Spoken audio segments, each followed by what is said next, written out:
Tonight we're going to be taking a look at the rabbi's poetry. We're going to do that during the service in the other booklet. And I thought we would begin with a conversation about that poetry from this booklet. This is a booklet we just put together for the services. So this is going to be the supplement that's on your chair on the holidays. All year we have been learning the rabbi's writing. We began by talking about his philosophical writings in his book, For Those Who Can't Believe. And we've talked about his sermons and his addresses and his other books. And the piece of his literary creativity that we haven't yet talked about is poetry. And I thought because Selichot has a certain mystical quality about it, this is the right night to talk about his poetry. So the first question is very simple. Why does a rabbi write poetry? Why does a rabbi write poetry? Especially a rabbi like Harold Schulweis, who has published hundreds of essays and articles, who has given thousands of speeches and sermons, whose prose writing, whose philosophical, discursive writing is so evocative and so powerful. Why does the rabbi write poetry? What is left unsaid after all of those articles and all of those speeches that can only be said in the idiom of poetry and can't quite be captured in the discursive writing of philosophy or social commentary or sermons? And I spent a good deal of time thinking about this. And with Malka's permission, I'll try to venture a theory, and then we'll take a look inside at some of the examples of the poetry to see if I might be right. In 1945, Abraham Joshua Heschel came to the Jewish Theological Seminary. Happens to be the same 1945 that Harold Schulweis arrived at the Jewish Theological Seminary as a rabbinical student. You couldn't have found two Jews who looked at the world through more different eyes than Harold Schulweis and Abraham Joshua Heschel. Schulweis, a young graduate of Yeshiva College, was very much taken with the rationalism of his mentor, Mordechai Kaplan. Kaplan's idea was, this is the world we live in, and the rationality with which we approach that world has to be present when we talk about our religious life. It's got to make sense. Kaplan was very much known for his antics. He would go into the seminary cafeteria, and when the students were singing the Birkat HaMazon, especially the line in Birkat HaMazon that says, Nar hayiti v'gam zakanti v'lo ra'iti tzadik ne'ezav. I was young and now I'm old, and I've never seen a righteous person go hungry. Kaplan would slam his fists on the table, stopping the prayer, and he would scream, do you believe that? Do you believe that? And the students would be shocked, and he said, and if you don't believe it, why do you say it? And that was his idea. It matters what you say. It matters what words you articulate. Kaplan rewrote the prayer book. He rewrote the Haggadah. He rewrote the Haggadah, and he offended the faculty of the seminary. So the faculty of the seminary joined with the Orthodox rabbinate and put him into cherem, which meant that when he was on an elevator, no other faculty member would ride in the elevator with him, because he had rewritten the Haggadah. And why did he rewrite the Haggadah? Because he couldn't believe what was written in the Haggadah. That's Kaplan's rationalism. He wanted a Judaism that made sense for 20th century Jews. And Schulweis was very much taken with this. So the first time that Schulweis comes into contact with Heschel, who is a chassid and a mystic and a poet, they didn't get along. They really didn't get along. And at one point, they had a confrontation that Rabbi Schulweis talked about. Heschel asked him to come into his office. And he said, Schulweis, why are you in my class? And he said, because I'm interested in philosophy, and you're teaching the class on medieval Jewish philosophy. And Heschel said, but you don't agree with anything I say. He says, yes, that's true. He says, so then why are you in my class? And because Heschel wasn't looking for students, he was looking for disciples. And because he was looking for people who resonated with his vision of the world, he didn't understand why this rational young man was in his class. And likewise, Schulweis really didn't get Heschel at all. It wasn't till many, many, many years later that Rabbi Schulweis went back and reread Heschel. And this is one of the things which I give him credit for, which not many people know, is that there are many philosophers that he gave up on when he was young and went back and reread. Buber is one of them. And that had a tremendous effect on his work as a rabbi. And Heschel's another one.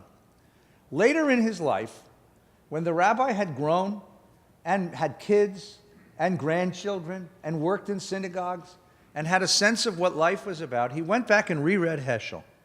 And he found depths of wisdom in Heschel that he never expected to find.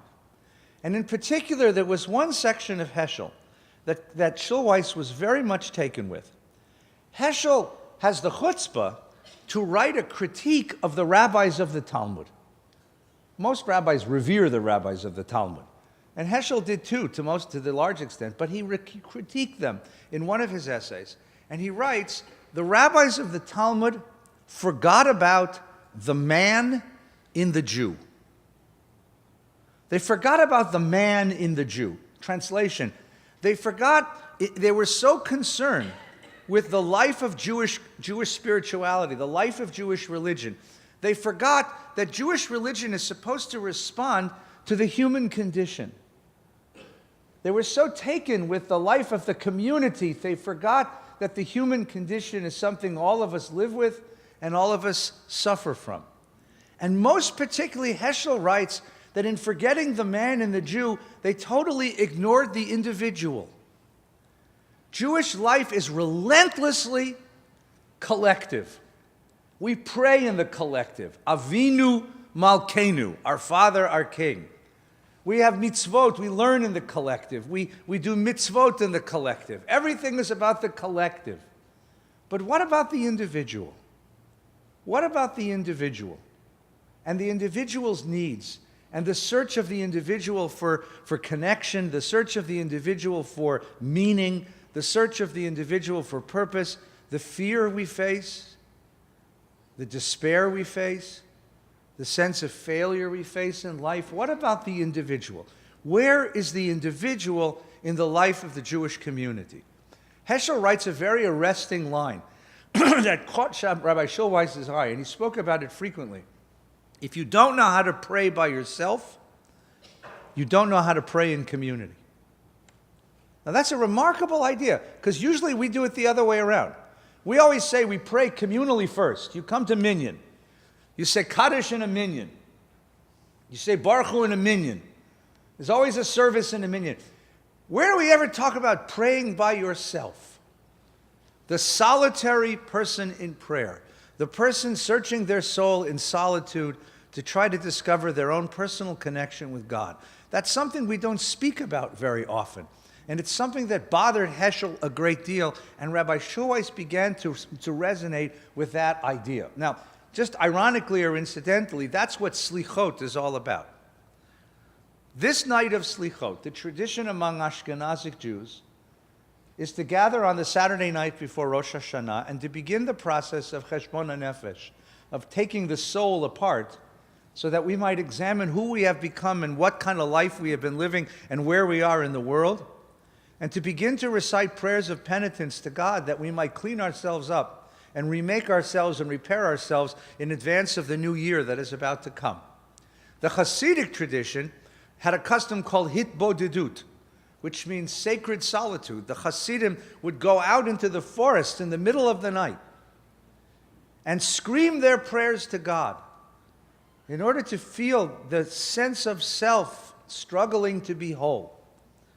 Selichot is what's left of that kind of tradition. So it's a strange service because it's a service we're going to do together, but it really belongs to individuals. So it's really the night to talk about this. I want to suggest that it's that observation of Heschel's that so caught the rabbi's eye, that motivates his poetry. What we have in this poetry is not Rabbi Harold Schulweis, THD, teaching his philosophy to his students, to his community. We have one Harold Schulweis, man, Jew, seeking to understand his own spiritual life and seeking to express the yearnings of his own heart. This is the man in the rabbi. This is the inner life of your rabbi.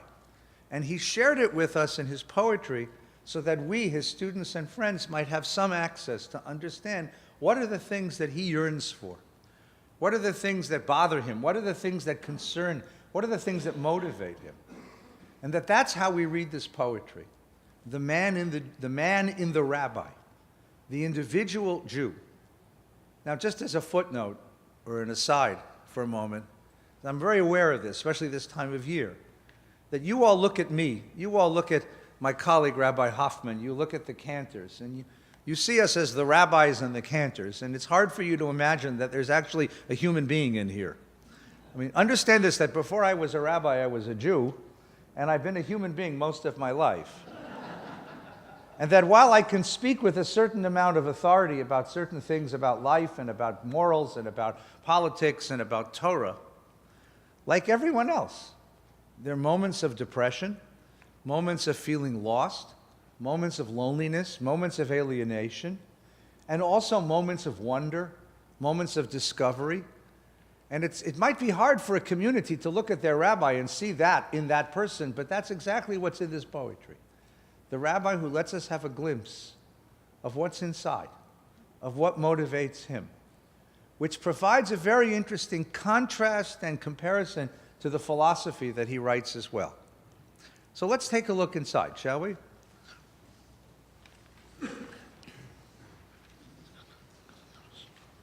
I'm going to give a sermon on Rosh Hashanah about my understanding of the rabbi's philosophy.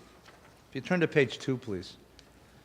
And I'll give you a sneak preview, but you have to promise that as soon as you get up from this room, you forget this, so you don't say, oh, I heard that before, and fall asleep. We're in the book that says High Holiday Poetry, page 2. The poem is called Between. You see it? Between? Good. The greatest philosopher of modernity, the philosopher who really understood how the world had radically changed when we became moderns, was a lunatic named Friedrich Nietzsche. He was a lunatic, by the way. He spent most of his life in an asylum, but in the time that he was rather clear, he wrote rather amazing philosophy. And one of the pieces that he wrote was a parable called Thus Spoke Zarathustra. And the first line of that parable, it's a philosophical parable, has this image of a man running through the streets of a city screaming, God is dead, God is dead, God is dead, and we killed him. That is a remarkable image of what modernity is all about. What happened in modernity was that human beings killed off God because they wanted to run their own lives. They put aside traditions and decided to use empirical science to find out what the world was like. They put aside mythologies and demythologized every piece of life. They put aside all that was held that was sacred and reverent before and started from scratch. And that has been what we have done in our culture. We talked about this the other night when we talked about sexuality. So much that was once held as reverent and talked about with something called reverence is now pretty normal and out there all the time and ordinary. This is one of the things that motivates Rabbi Schulweis's philosophy in its most powerful expression. Where is the sacred in life? And by the sacred, I mean that place, that point of motivation, that point of inspiration, that place where we go, which answers the question, why am I here and what am I doing with my life? Where is the sacred in life? Kaplan taught him to use the eyes of empirical science to see his world. But it turns out that Rabbi Schulweis was motivated by more than Mordechai Kaplan's rationalism. It was really the combination of the Holocaust and his experiences as a rabbi, which robbed him of the simple faith of his grandfather. And that is that having lived both through the Holocaust and seeing what radical evil looks like, and working in a synagogue where on a day-to-day basis he's dealing with tragedies, he found that he could no longer believe in that personal God of his grandfather. There was no way to morally justify that belief. So if you can't believe in that God, then where is the sacred? Where is the place of divinity? Where is the place of transcendent meaning and inspiration? that place that motivates all that we do, where is it in life? And this is one of the questions that he pursued his entire life.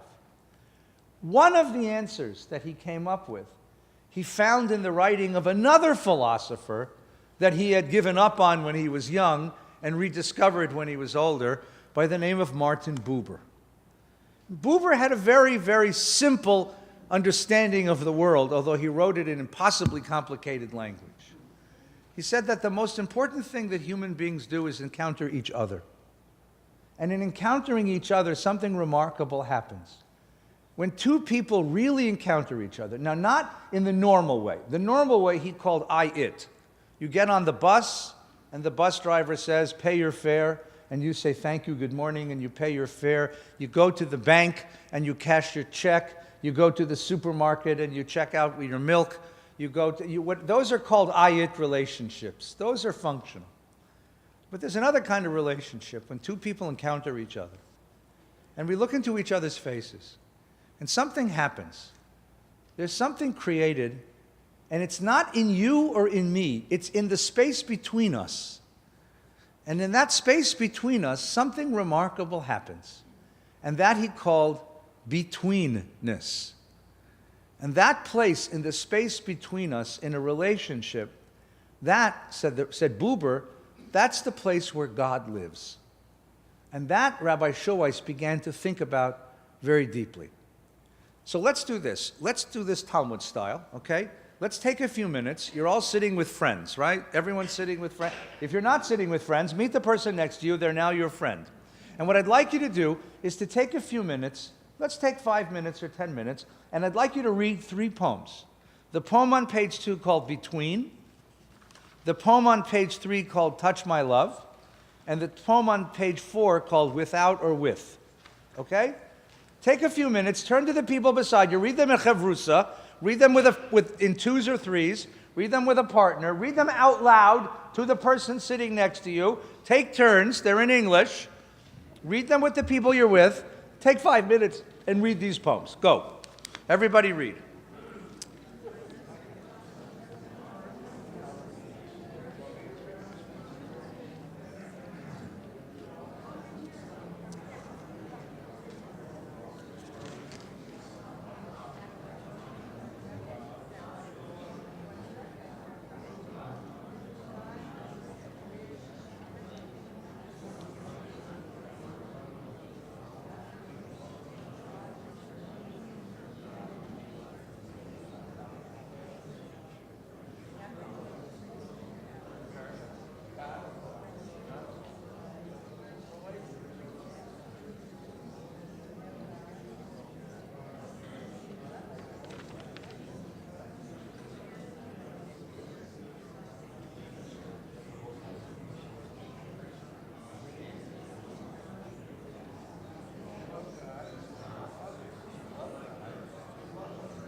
speak up. It's okay.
Okay, let's gather together a moment. I don't have a watch on, so somebody tell me when it's 5 minutes of 8, okay? Not now, but tell me, what time is it now? 7:33? Good. Depends on which time zone you're in, yeah. 7:40? Already? Really? No, I don't. My watch broke over the summer, and I'm sort of having a contest to see how long I can go without a watch. Right? I'm late anywhere. I'm late anyway, so now I have an excuse. Right. I figure someday when I'm gone, they'll call me the late Rabbi Feinstein. So now, a young man comes to see me because he was having his bar mitzvah, and he confessed to his parents that he didn't believe in God, and his mother was astonished and surprised and shocked and hurt that the kid would have his bar mitzvah as an atheist. So she called the rabbi, and the kid comes to see me. And he sits in front of me in his 13-year-old arrogance, and he says, I don't believe in this God stuff. I say, the first thing I thought I'd be shocked. I said, oh my God, really? You're the first, you know. Not since Spinoza has there been a Jew who had such thoughts. So I said to the kid, good. And he said, what do you mean good? I said, you're 13. You're not supposed to believe in God. You're not old enough to believe in God. Tell me something, I said. Who is God? What do you mean by God? He said, you're a rabbi. You know what God is. I said, I really don't. It's one of those really slippy words that nobody really understands. You define God and tell me the God you don't believe in. So the kid says, well, God is that spirit who lives in the sky and sends rewards to good people and punishments to evil people. And I said, oh, that's not God.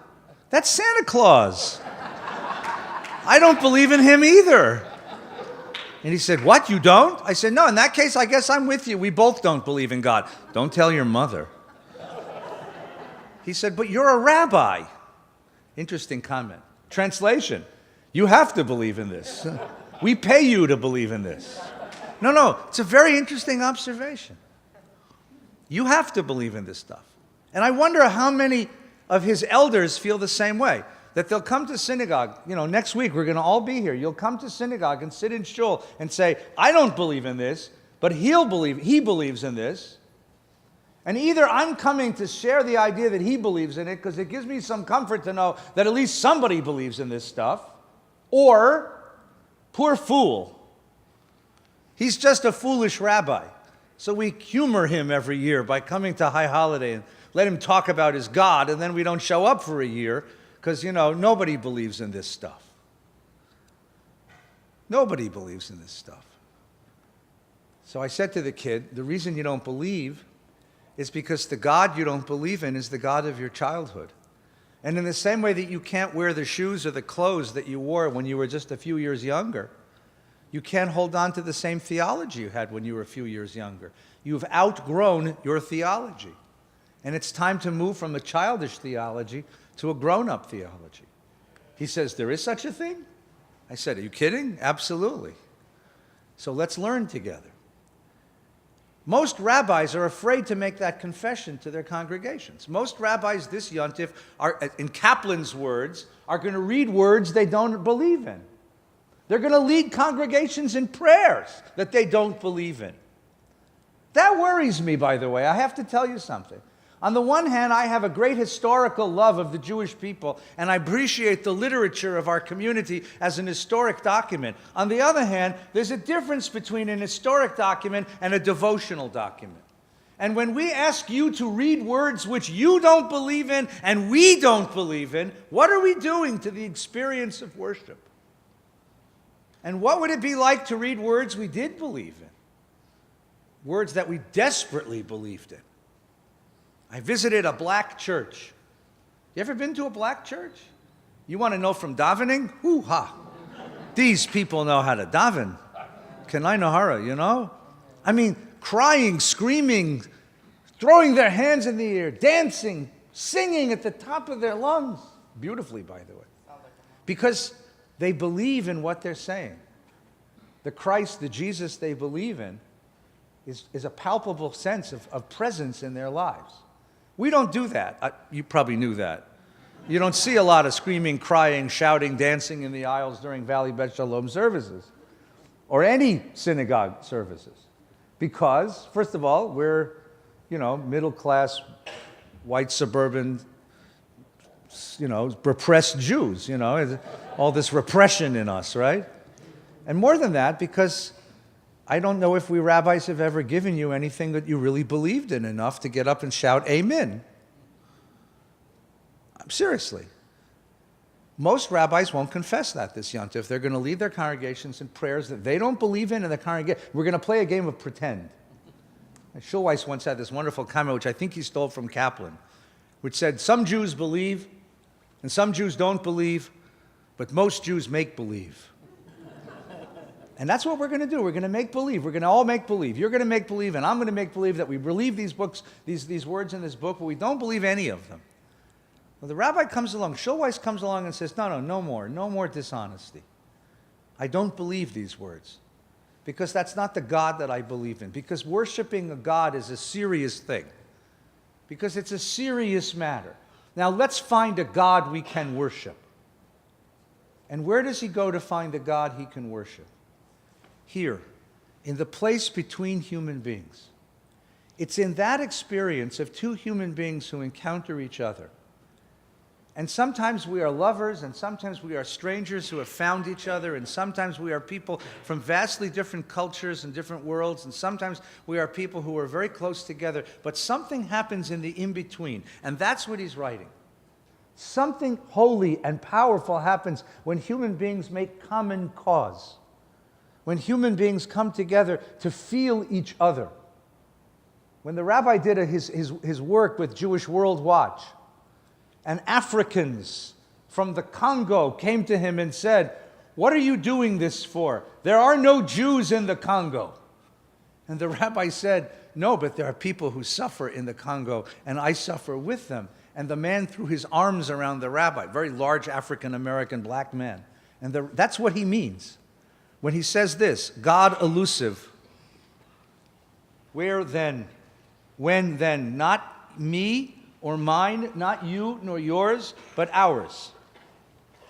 Not alone, but in relationship. Not revealed through lonely power, that myth of the God in heaven who throws down bolts, but through kinship, friendship, healing, binding, raising up the other. To know God is to know others. To love God is to love others. To hear God is to hear others. Now there's something lovely and touching about that, but there's also something very difficult about that. Because it's not easy to turn to another human being and be present. It's not easy to turn to another human being and listen. It's not easy to turn to another human being and absorb them, absorb their needs. That's not an easy thing. That comes with responsibility. In some ways, it's a lot easier to worship an elusive God who lives in heaven. Doesn't ask you to do anything. Keep kosher. All right, once in a while. But the person who sits next to you and says, I hurt, that person places a claim on you. That person's there for you. That's what he's taught. More than meditations within, insights within, feelings within. This is his answer to that world of spirituality that's deep within, but ignores the one who without, the other without. Between us are claims, obligations, commandments, the behavior of belief. The behavior of belief. This is Schulweis's obsession. That one doesn't believe God, one has to do God. One has to respond to the world in a godly manner. God not as super person alone. Think of God as Superman, with a big G on his chest and a cape. No, not that God. He or she, not as process, power, being, thing. Those are all different ideas of God. A subject acting on me or I on it. God in connection. The sacred exists in the holiness of the connections we build among each other. God in the nexus of community. Nexus means connection. In the betweenness that binds and holds together. Alone in meditation and private thoughts, I turn to the memory of betweenness, to the promise of our betweenness. God not in me or in you or in himself, but in between, the evidence of God's reality and our own. He once learned an exercise from a Catholic educator. And when his daughter Elisa, who is now a mom of two herself, once asked the rabbi, where is God? He did this exercise. He writes about this in his book. He said, touch my head. So the kid touches it. Now touch my arm. She touches his arm. He says, now touch my shoulder. Now touch my love. And the kid looked at him quizzically. Because your head and your arm and your shoulder, I can touch. But what does it mean to touch love? What does it mean to touch your love? And the kid comes to understand that love is something. Love is a reality. But it's not a physical thing. It's not a material thing. What is love? It is so powerful and so real and so important, but it's nothing that you can touch with your finger. What is it? It is the betweenness between a daughter and a father. It is something that exists in the between, and that's what this next poem is about. It's a reiteration of that game. Look at the end of the poem. There are matters not subject to senses, taste, sound, smell, sight, touch, matters elusive to definition, yet known without doubt, known to make us cry and laugh, to move us to unimagined heights, to courage and self-sacrifices. Experiences like love or God cannot be fingered, placed, or poked.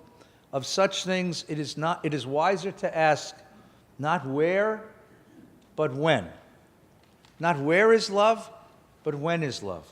Not where is God, but when is God.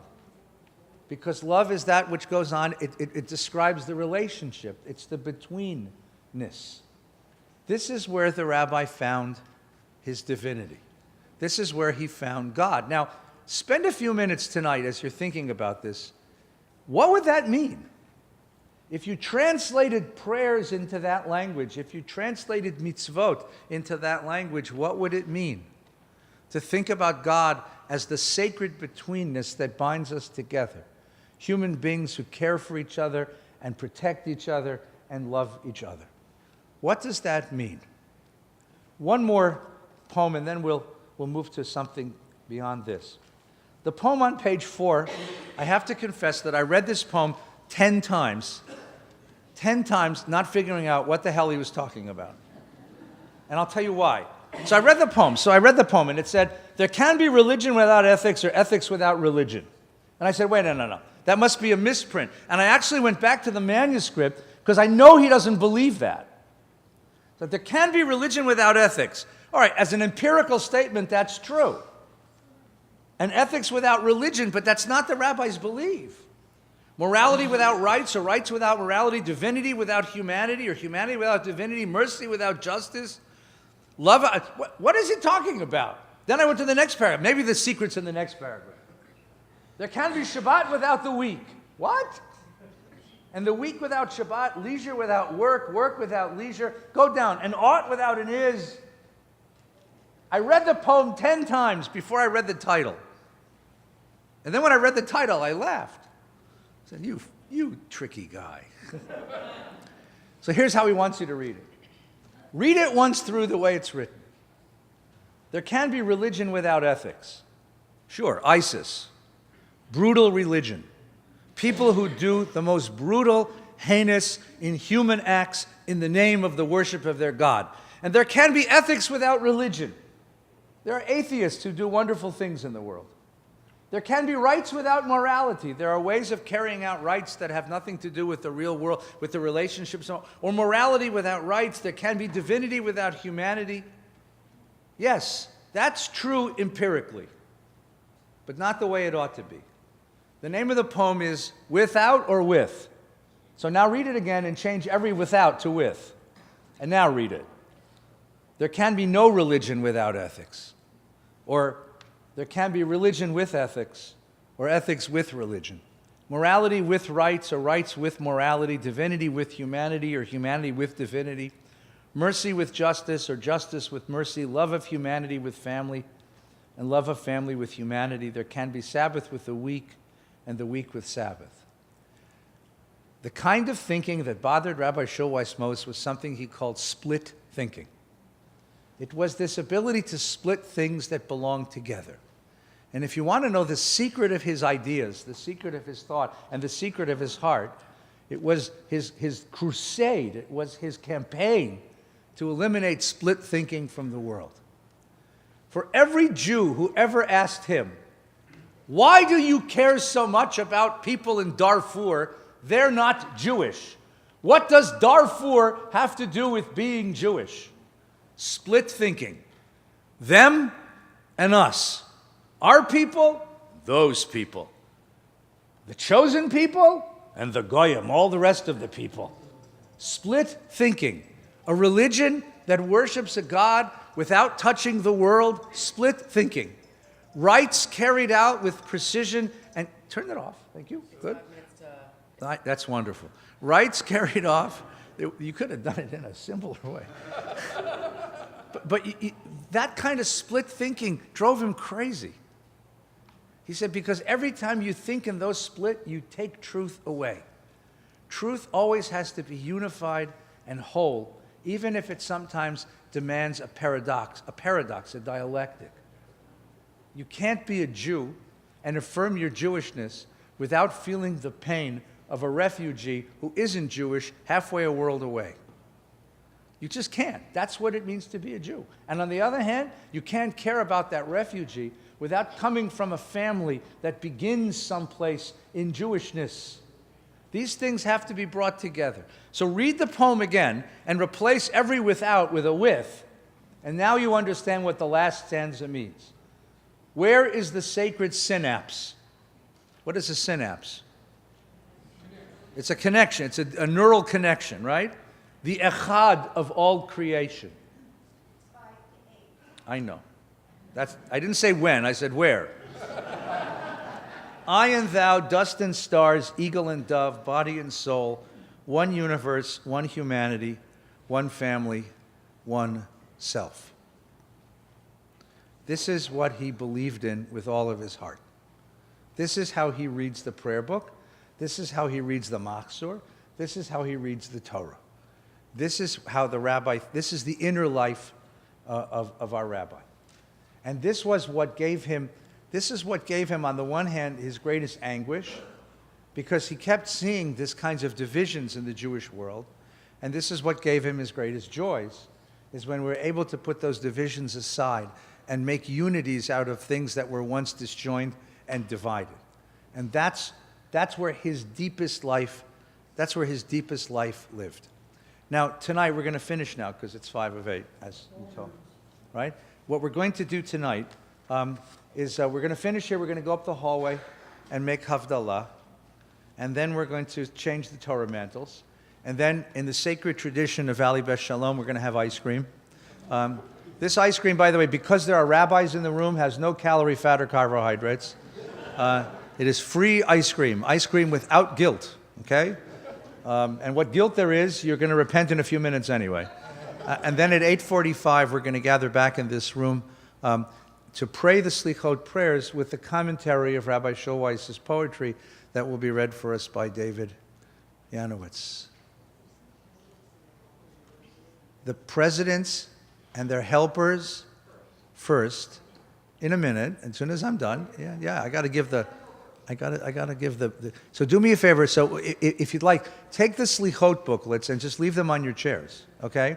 And the poetry booklets, you can either take them home if you'd like, or if you're not going to use them at home, leave them with us here so we can put them out for the high holidays. The rest of the booklet, these are going to be our high holiday booklets, so you're going to have lots of time on the Yontif to peruse this booklet and to spend some time with the inner life of the rabbi. I would suggest, one last comment, that when you read each of these poems, the question that you ask as you begin the poem is, what concerns him? What impresses him? And don't think of him as the rabbi for a moment. Think of him as a human being like us, with a deeply sensitive heart, seeking to understand where we are in the world. The first few poems that we read tonight, deeply sensitive, religious soul, trying to find, where do I find God in the world? In a world where we've pushed God out to with such efficiency, where do I find the divinity in my life? Where is that which is most sacred in my life? For the rest of these poems, ask the similar kind of question. What's bothering him? What's impressing him? What moved him? Where did this poem come from? Malka, would you like to add one? Stay right with, don't move. I happen to have the magic Malka mic. What you said brought back a memory. One of his early surgeries, heart surgeries, in those days you stayed in the hospital for 9 days, 10 days.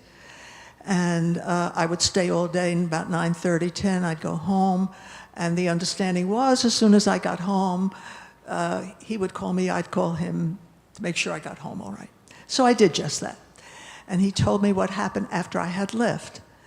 A young Hispanic nurse's aide came in and said that he could have his first shower. So she proceeded to take him to there was a shower in his room in the hospital in the city? Cedars. Fled from my head. And then the poor young woman was mortally embarrassed. She knew he was a rabbi, and here she's helping to undress him and getting him into the shower. So he could see the struggle on her face. And then the young woman resolved it. What she did, she began to sing to him in Spanish. The whole time she sang to him, which took all the tension away. And when he told me this story on the telephone, you knew it was going to come out somewhere here and there. Thank you so much. Please leave the booklets. May I have all the synagogue presidents who will be changing Torah mandals and those who are helping them, if you'll go ahead down the hallway first, and if everyone else will please join us in just one moment. Thank you for coming tonight. Shavua Tov. Join us for Havdalah at the end of the hallway, please.